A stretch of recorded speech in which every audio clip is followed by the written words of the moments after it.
Vedete? Anche qua c'è dell'acqua che scende da questa spallina, segno che sopra c'è una fonte d'acqua. Potrebbe essere potabile, potrebbe essere invece solamente dell'acqua che esce dalle rocce, però si sa che in questo punto ci può essere un posto dove abbeverarsi. Ora noi proseguiamo, facciamo sempre attenzione dove si mettono i piedi perché ci vuole poco a scivolare. Ed ecco qui di nuovo il nostro segnale, la nostra croce gialla. Continuiamo imperterriti fino alla fine dei nostri giorni. Anemu. Allora, dalle informazioni che ho, qui siamo arrivati al bivio per andare ai casoni di Lomà. Non c'è nessuna indicazione chiara, perché su questa roccia, che è quella che avevo già visto su internet, indica che bisogna andare sulla destra per seguire la croce gialla. Infatti se noi andiamo un pochettino più avanti sul sentiero a destra, troviamo su questa pietra la croce gialla. Ora questo sentiero potrebbe essere il sentiero che porta a Lantola, che non è la nostra meta.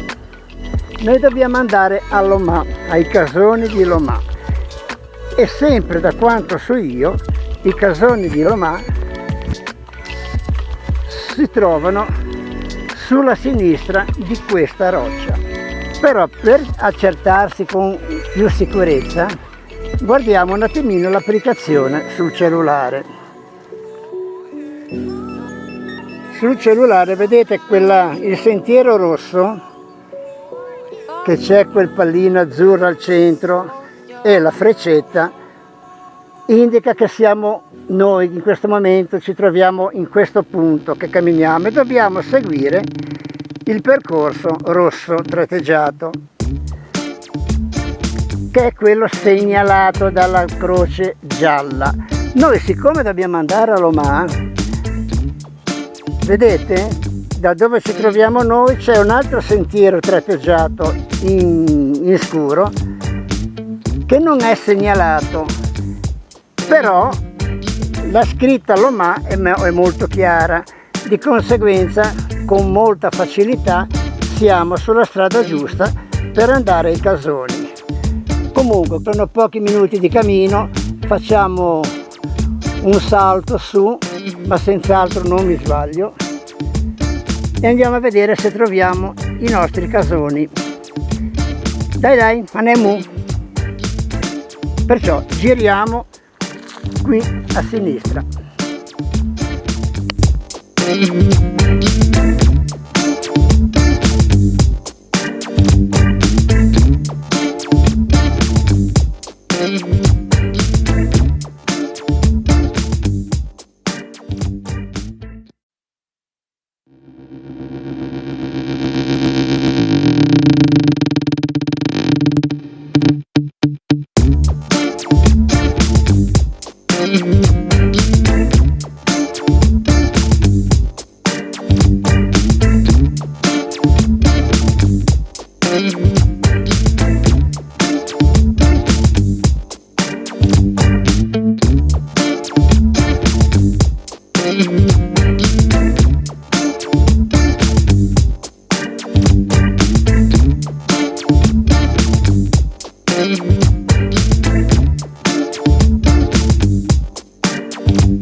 Guardiamo un po' i casoni di Lumà, che si chiamano anche i casoni di Chiappa. Sono edifici rurali legati al ralpeggio e alle attività casearia. Le famiglie del paese vi si trasferivano nei mesi estivi per accudire gli animali al pascolo e la preparazione del formaggio.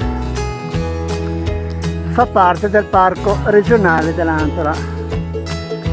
Ecco, perciò la storia di queste costruzioni è svelata. Era un posto dove gli abitanti appunto di Chiappa, il paesino che abbiamo lasciato circa un'ora e mezza fa, vi adoperavano per la loro lavorazione dei formaggi e per gli animali al pascolo. Oramai tutto ciò è passato di moda.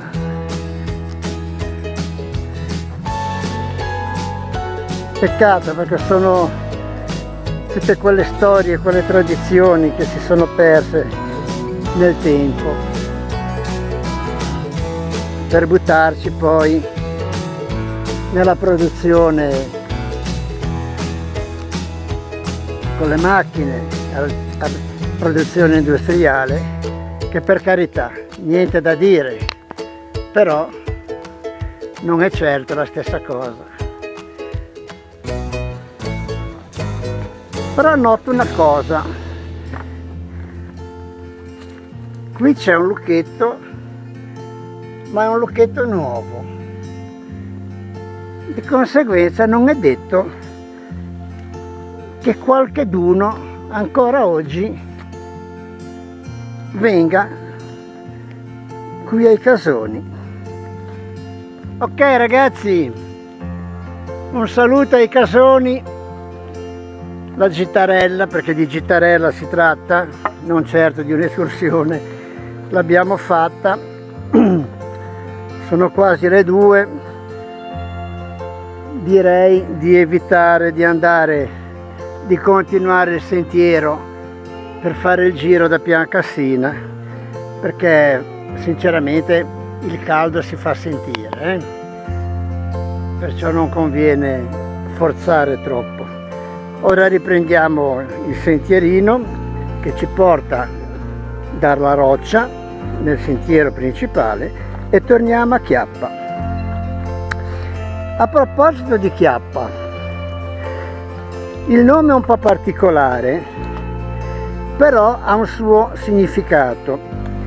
Le chiappe, in genovese e ciappe, erano dei lastroni di pietra con i quali anticamente costruivano i tetti delle case rurali, e di qua, siccome in questa zona evidentemente c'erano molte di queste pietre, hanno dato il nome al paese, hanno pensato di chiamare il paese in questo modo.